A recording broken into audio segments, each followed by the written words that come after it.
All right, I think we're ready to go. Afternoon, everyone, and welcome to another live edition of Employment Law Q&A. My name is Alex Lucifero. I am an employment lawyer and partner with Samfiru Tumarkin, LLP. We are the employment lawyers. Welcome to another live employment and disability law Q&A. I am here live right in front of you for the next half hour, here to answer any and all questions you have related to your employment. If you are dealing with a situation at work, really whatever that situation is, if you have a disagreement with your manager or with your boss or with the company in general, with respect to really anything employment related, if you're having a dispute about maybe your salary, if your employer is trying to change some of your terms of employment, if they're suggesting your hours change or they're changing your position, really any issues that you're having with your boss, we are here to talk about right here and now. Maybe your boss is mistreating you. Maybe you feel like you're being bullied or harassed in the workplace. Maybe it's a poisoned work environment. Go ahead and ask your questions. Give a brief description of the situation. I promise I don't know much about family law or criminal law or any other area of law, but employment law and disability insurance law, you are in the right place, ladies and gentlemen, to get those questions answered.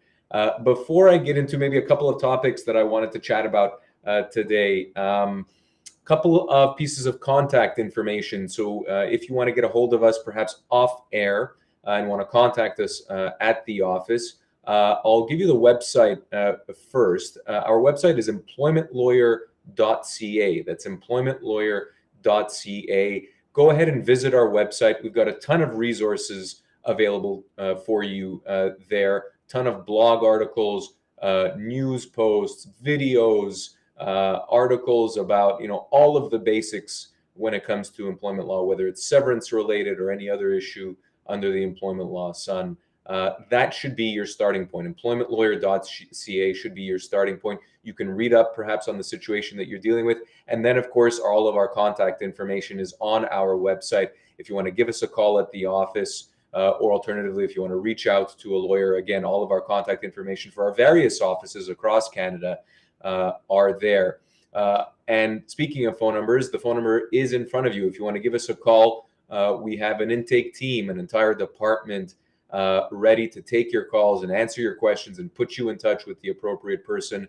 Give us a call at the office. Feel free to leave us a message. Or you'll be able to speak to somebody directly and just go ahead and ask your question. And I promise we will and are willing to assist as best we can.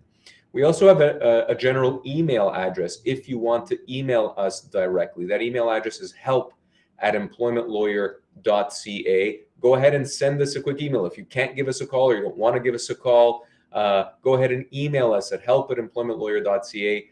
Again, just give us a brief description of your situation. Don't send us a 30-page email. Give us a brief description of your situation. Ask your question, and I promise someone will get back to you. We will reach out to you and, again, get you pointed in the right direction. Those are just a couple of ways, if you guys want to get a hold of us, that you can outside of these particular Q&As. But, again, the reason I'm here for the next half an hour, the reason we do these Q&As is to answer your questions live. So if you are just tuning in, again, my name is Alex Lucifero. I'm an employment lawyer. I also practice disability insurance law. If you're dealing with any kind of issue at work, whether it's severance related, or again, whether it's problems with your employer, or if you're thinking of having to take a medical leave of absence, or if you're on a medical leave of absence and you're having issues with your employer, or you're having issues with your insurance company, go ahead and ask your questions right now. And I promise once you ask your question, I will be able to point you in the right direction. A lot of people that ask their questions online, oftentimes contact us afterwards privately to say, thank you so much for answering my question. I very much appreciate it. You'd be surprised. A lot of times we're able to alleviate that stress, alleviate those concerns. And again, as I've mentioned a couple of times already, get people pointed in the right direction to actually resolve their workplace conflict. These conflicts can weigh on people. They can cause sleepless nights. They can affect your entire career if they get serious enough. So it's important that you handle any employment related issues as quickly as possible. So please, guys, now is the time. Get those questions in. Let's line up a bunch of questions. I promise I will get to every single question that comes up today. I want to see those questions come through. Don't be shy. There are no silly questions. There are no bad questions. If you have a question about your pay or a question about pension contributions, really anything employment related, please go ahead and ask away. It's not often that you get an employment lawyer available and willing to answer any and all questions that the public could throw out at them. It's a great opportunity to get those questions answered. So please go ahead. Before I get into the questions, and I see a couple already, let's get, again, a few questions lined up so that we can get on a roll here. But before we get to the questions, I wanted to talk about really two main issues today that I'm seeing come up quite often over the past several weeks and couple of months. Issues that I think are good lessons for our listeners out there. These are lessons primarily for employees. So if you're an employer watching this, listen, go ahead and ask your questions from an employer's point of view. More than happy to assist in that respect as well. A lot of what I'm going to talk about right now is employee focused. Many of the people that watch our Q&A and many of the people that contact us are employees rather than employers. So this is going to be focused towards them. First issue that I'm seeing come up, really the majority of the time this year, but that will continue to come up, I think, is related to employment contracts and related to termination provisions, termination language in an employment contract. We're seeing this, I mean, this has always been an issue in the employment law world, but more and more nowadays, employers are including language in their offer letters. When you're offered a job, you're presented with an offer letter or a more formal employment contract.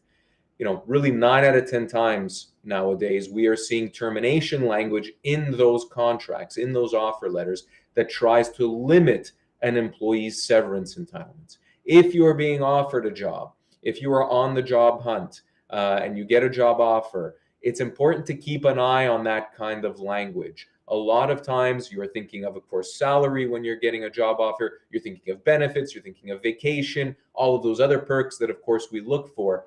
But do keep in mind that termination language, temporary layoff language, those provisions are often hidden deep into the contract on page 3, 4, or 5, and they can have a profound impact on what your severance entitlements might be if you're ever let go. It could be 10 years from now into the future when you're let go. They can also have an impact on whether an employer can temporarily lay you off or not. Now, if you're reading through an offer letter, if you're reading through an employment contract, it's important to get advice on that kind of termination language. You need to clearly understand what it means.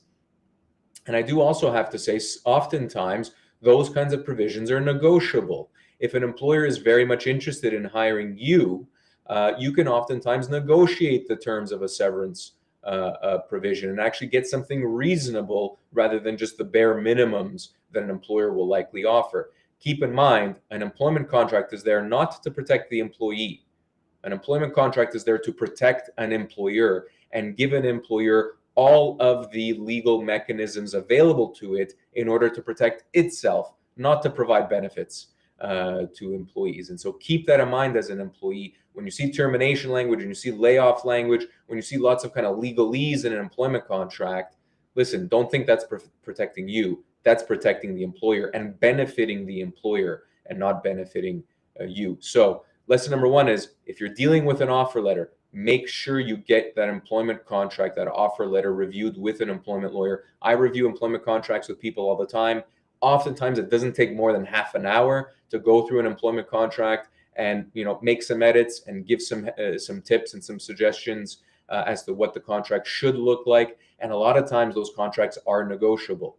If you have leverage as part of the job interview process, if an employer really wants you, trust me, they will have a conversation about amending some of those terms. Second point I wanted to make, also in relation to employment contracts and termination clauses, is if you have been let go from your employer. Let's say you're a 5 or you're a 10-year employer and you've been let go and you've been offered a severance package that is based on an employment contract you had previously signed. So oftentimes when we see a termination letter that's given to an employee when they're let go, the termination letter will say something like, as per the terms of your contract, this is what you owe, this is what we owe you.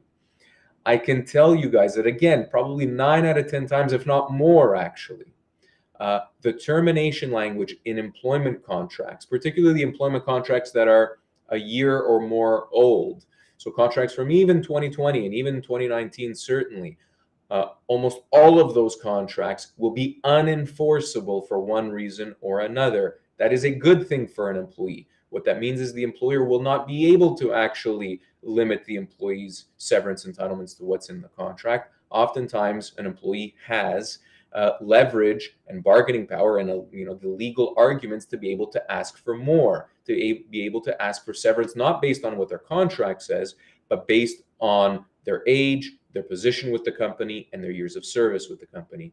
And oftentimes what we see from an employer is they'll offer 1 week per year of service or 2 weeks per year of service. And almost always, if not always, those offers are deficient. Severance is not 1 or 2 weeks per year of service, not at all. Oftentimes severance could be months and months and months, even for short-term employees for that matter.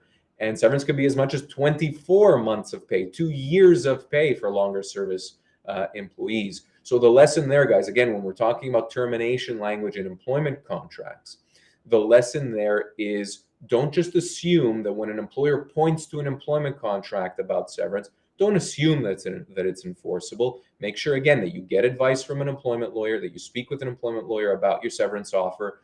Don't sign off on a severance offer on the spot. You have no obligation to do so. Take that termination letter with you, shake the person's hand, say it's been a great time with the company, and then immediately give us a call, contact us, and we will be able to guide you through what an appropriate and fair severance package is. Again, oftentimes the contracts that employers try to rely on, especially again if they're older contracts, they're not going to be enforceable, and that means that you're going to be owed more severance than what the employer has often offered. Oftentimes, just with a letter or even a couple of phone calls, we will be able to significantly improve a severance package for an employee, get a fair offer from the company, and hopefully get that employee moving on to new employment very quickly. All right, that's what I wanted to chat about today, guys. Again, I'm seeing lots of issues surrounding employment contracts out there, whether it's at the start of an employment relationship, if you're receiving an offer from a company, if you've been offered a job and you have an employment contract in front of you, make sure you get legal advice in a situation like that. You don't want to just sign off blindly on an offer letter, not knowing the ins and outs of exactly what all of those more complex terms mean. And at the end of the employment relationship, if you've been let go from your job and your employer is trying to rely on an employment contract in order to limit your severance, don't just assume the employer is doing the right thing. Don't assume that your employer is correct. 9 out of 10 times, older employment contracts are not going to be enforceable.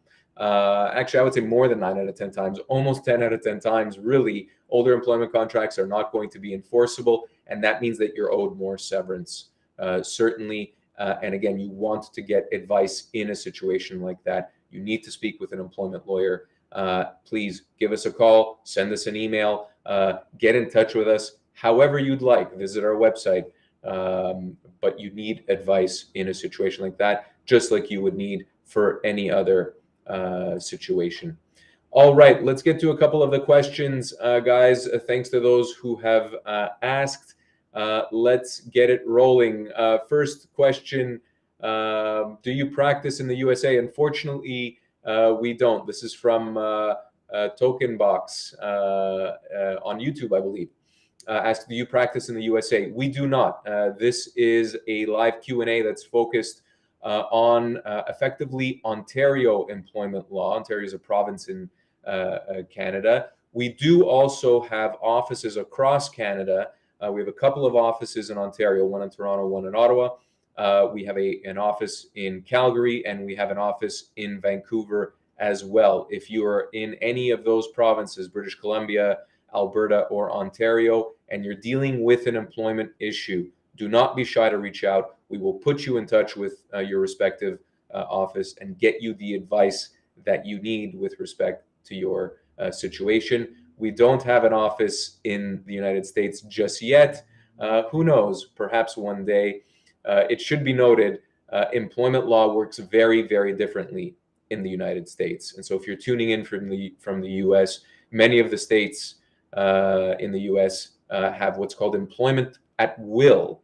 What that means, it's not particularly friendly to employees. What that means effectively is that an employer can let an employee go at any time, really, for any particular reason, and really without severance or without notice. So for employees in the US, oftentimes your severance terms, your severance entitlements need to be worked into your employment contracts.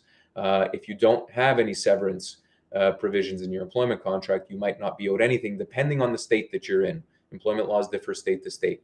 That's not the case in Canada. Canada actually is very, very different when it comes to employment laws.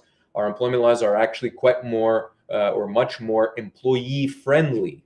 So, for example, talking about severance, our severance rights for employees in Canada are actually quite robust. Whether we're talking about British Columbia, Alberta, or Ontario, or quite frankly, any other province, employees are owed significant severance entitlements when they're let go. Severance is based on the three factors I previously mentioned: an employee's age, their position, and their years of service with the company. The older an employee is, the longer they've been with the same company, and the more senior or the more specialized their position is, the more severance they're going to get. And severance can be very, very significant. Again, even for a 1 or 2 year employee, they may be looking at several months of severance.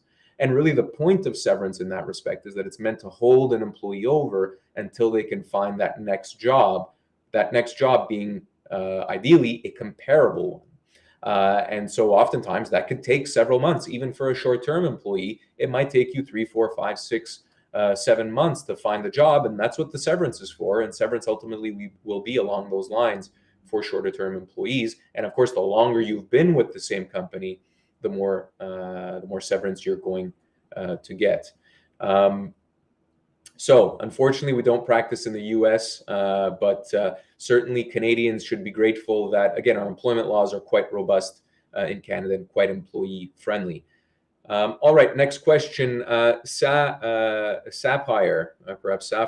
asks, with employees put on unpaid leave of absence over refusing to take the vaccine, are they entitled to back pay, and how could they accomplish this? Could they join a class action lawsuit given they are back to work? Sapphire, great question. There are a couple of fault lines when it comes to this issue of leaves of absence related to not being vaccinated in the workplace. It's obviously a very hot button topic. It has been over the course of the past year, ever since vaccine mandates were introduced.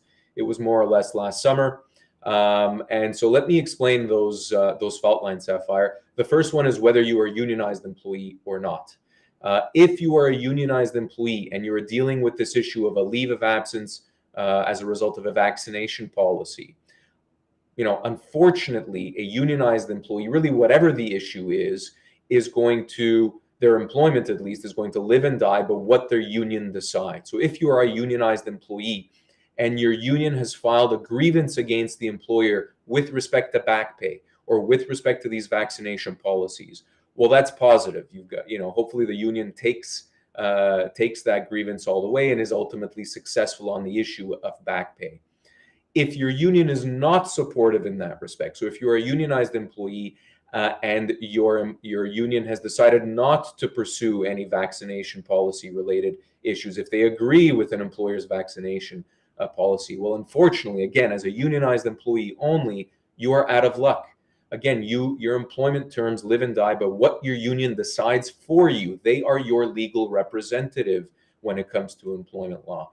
And so you are effectively bound by what your union decides.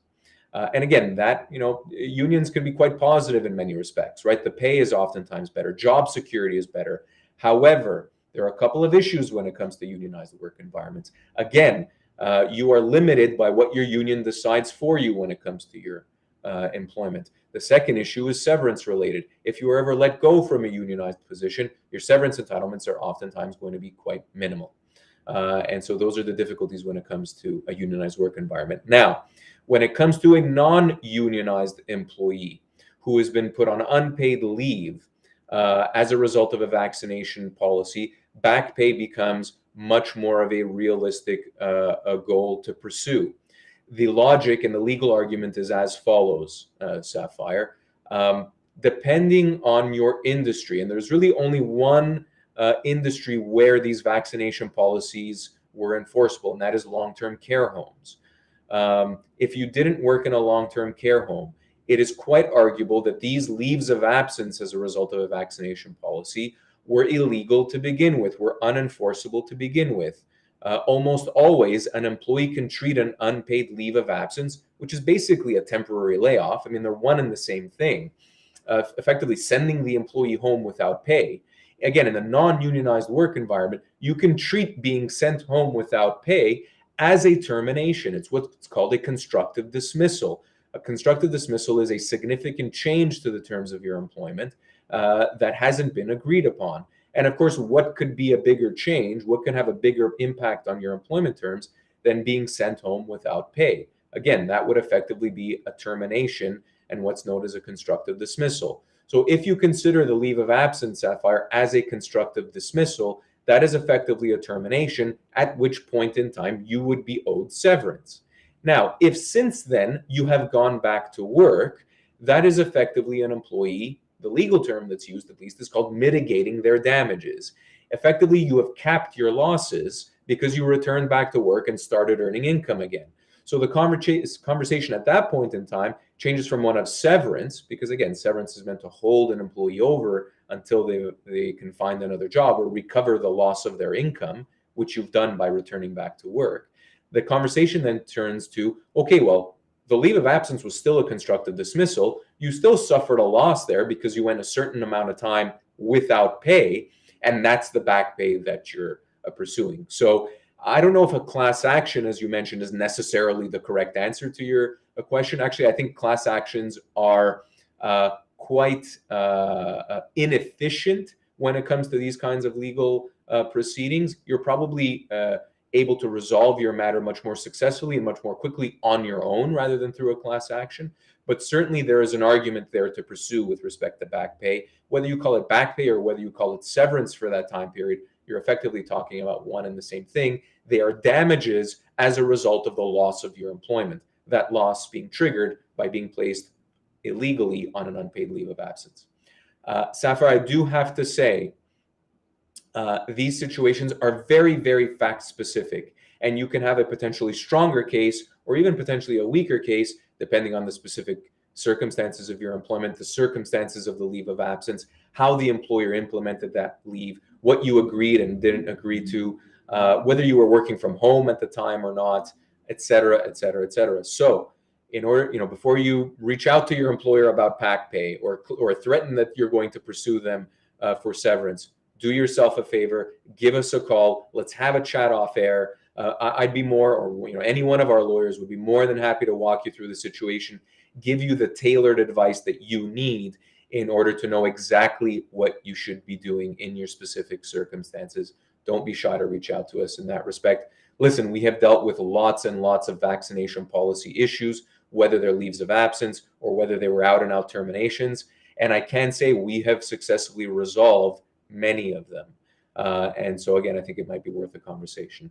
All right, guys, we've got 5 minutes left. I love the questions. Thank you so much for asking them. I am going to get to every single one before time is up today in about 6 minutes. So let's do it. Email from Brenda. She asks, I've worked at the same workplace for 8 years. My employer is requiring us all to sign an employment contract, but we've never had to when we were first hired. Do I have to sign? Excellent question, Brenda. Really, the proof is in the pudding in order to answer that question. It depends on what that employment contract looks like. If it's really just confirming your current terms of employment, listen, that's pretty much all good. If it is introducing a bunch of new terms, and oftentimes when an employer is introducing an employment contract like this mid-employment, guess what? It's looking to take advantage of a bunch of new terms that it can use to its advantage and limit what an employee's rights and entitlements are. And so, Brenda, again, look out for layoff language, look out for termination language, look out for language that allows the employer to change your terms of employment. The correct advice, Brenda, in a situation like this is before you even consider signing, give us a call. Let's review that employment contract together. Again, if we can give you our blessing with respect to the contract, great. That would be worth the peace of mind. We can also give you some tips and some pointers as to how to respond to an employment contract like that. Perhaps you can negotiate those terms. Perhaps you want to refuse signing the contract altogether if it's very, very employer friendly and really limits your entitlements. There are various options in a situation like this. Before you sign, please reach out to us.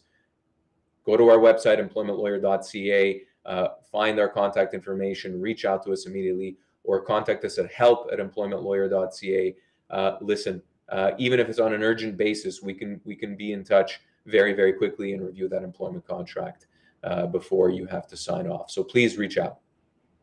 All right, Harry asks, I was let go last March and got a new job by June. Can I still get severance? I worked 11 years with my previous employer and only got 2 weeks severance. Harry, absolutely you could get severance, more severance than 2 weeks in a situation like that, depending on the job that you got in June, right? So depending on whether you were earning the same or more or less than your previous employment that you were let go from in March, your severance might be limited to those few months from March to June.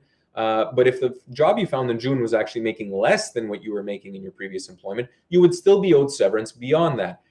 Definitely, Harry, you should be owed more severance than just the 2 weeks. This depends on whether you've signed any kind of employment contract with your previous employer that limits your severance entitlements. I suspect it doesn't. So I do think you're probably owed more severance. Again, Harry, I hate to keep repeating myself, but it requires a conversation. If you haven't spoken to one of our lawyers or paralegals yet, reach out. Don't be shy. Give us a call, send us an email. I promise you that I would be more than willing, and any one of us would be more than willing to have a conversation. Chances are you're going to be owed more severance than just the 2 weeks you were offered. All right. How often does an employer, this is from EVM on YouTube, how often does an employer agree to the first demand letter? Is it normally more than one letter before a fair settlement is offered? Great question, Eve or Ev. It's quite rare that an employer will agree to the demands that we send out in a first letter, in a first counter offer, effectively, to the company. That's what he's or she's referring to. And oftentimes, I do have to say, our demands in that respect are kind of at the higher end of the range. So we are expecting a counteroffer that's not, the full request. And it does take oftentimes, I would say, at least a couple of rounds of negotiation in order to resolve a severance matter. Oftentimes, there are a couple of rounds of offer and counteroffer before we can reach a conclusion. That happens relatively quickly in the grand scheme of things. And it is normal that an employer will come back and not give you exactly what you request as part of your first counteroffer. It's a little bit like buying a house in that respect, right? The seller sets the price, the buyer comes in perhaps a little bit less, and there's a couple of rounds of back and forth before ultimately a price is agreed upon. That's pretty par for the course. That said, I do have to say sometimes it does happen that an employer will come back and say, "Yep, we've got a deal here. We'll give you what you want, and we've got it done." That has happened to me and probably to many of our employment lawyers here at our firm, more often than you would think. But I do have to say it's not particularly the norm. Oftentimes we'll get a response back that is an improvement on a company's original offer, but not quite what exactly we're asking for, at least initially. All right, guys, one last minute, and I will fire through the rest of the questions here. Layla asks, I received an email from my colleague stating for future reference, the snarkiness and unprofessional comments are not needed. How do I address this? Well, Layla, depending on the circumstances, so I'm not sure what exactly happened there, but if there are disputes between you and your employer, or not your employer, rather a colleague, you might want to raise this with an HR person if you have one, or raise this with your manager. Perhaps bring them up to speed on what's been happening. If you're being treated poorly by this colleague, and certainly, that email might be uncalled for. If you feel like you are being singled out by this particular employee with respect to your behavior, have a conversation with your manager about it. An employer has a legal obligation to investigate harassment claims in the workplace. but an employee needs to bring that to an employer's attention. If you don't bring it to your employer's attention, they can't do anything about it because they don't know about it. And so perhaps you want to have a conversation with HR or with your manager. Unfortunately, we'll have to leave it at that, guys, but don't fret. We have another live Q&A coming in tomorrow. If I didn't get to your question today, tune in tomorrow at 1:30 p.m. Eastern Standard Time. My colleague Samara Belitsky is going to be fielding questions then and there. Tune in tomorrow to get your questions answered. For all of you who asked questions today, thank you so much. Made for a pretty engaging and informative session, if I can say. And we do these throughout the week. So again, feel free to tune in again next time. Thank you all so much for watching. Thank you all for asking your questions. Once again, Alex Lucifero tuning out here from Samfiru Tumarkin LLP. Thanks for another great live Q&A. Until next time, everyone, take care and have yourselves a great rest of the week and a great weekend. Bye-bye.